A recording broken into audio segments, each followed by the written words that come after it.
Maria Xavier ஸ்நாபகர்லப்பர் ஆலயம் 9445429153.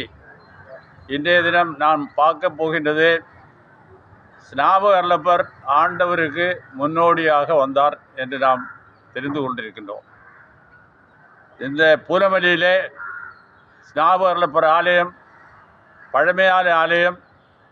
ஸ்நாபகர்லப்பர் எதுக்கெல்லாம் முன்னோடியாக இருந்து இருக்கின்றார்ன்றதை தான் நாம் பார்க்க போகின்றோம்.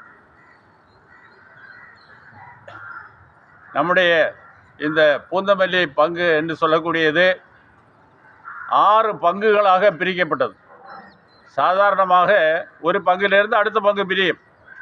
ஆனால் ஸ்நாபகர்லப்பருடைய ஆலயம் 6 பங்குகளாக பிரிக்கப்பட்டிருக்கின்றது.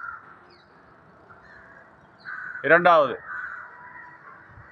இந்த ஆலயத்திலே 70க்கு முன்னாடி உள்ள காலங்களிலே ஒரு மாத வருமானம் என்று சொல்லக்கூடியது, காணிக்கை என்று வருமானம் என்று சொல்லக்கூடியது 25 ரூபாய், ஒரு மாதம் 30 ரூபாய். அந்த வருமானத்தை ஸ்நாபகர்லப்பர் ஆண்டவரிடத்திலே சொல்லி 2.5 லட்சம், 3 லட்சம், 3.25 லட்சம் மந்திரி வருமானம் ஆக்கி கொடுத்திருக்கின்றார். இந்த ஸ்நாபகர்லப்பருடைய ஆலயம் என்று சொல்லக்கூடியது 125 பங்குகள் இந்த பிஷப்பினுடைய கீழே இருந்திருக்கின்றது.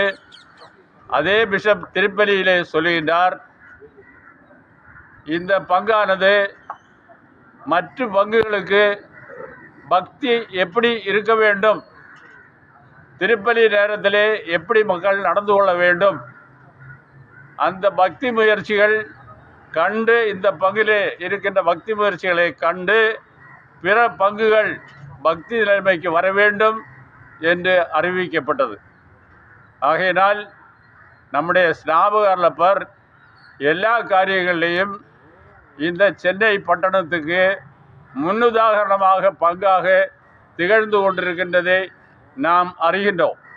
நம்முடைய பொறுப்பு, நாம் ஸ்நாபகர்லப்பருடைய பிள்ளைகளாக இந்த பங்கிலே முழுமையடைந்து வாழ வேண்டிய கிருபையை ஸ்நாபகரிடத்திலே மன்றாடுகிறோம். இந்த முயற்சிக்கு தந்தை எடுத்திருக்கின்ற எல்லா காரியங்களுக்கும் நன்றி சொல்லி முடித்துக் கொள்கின்றேன்.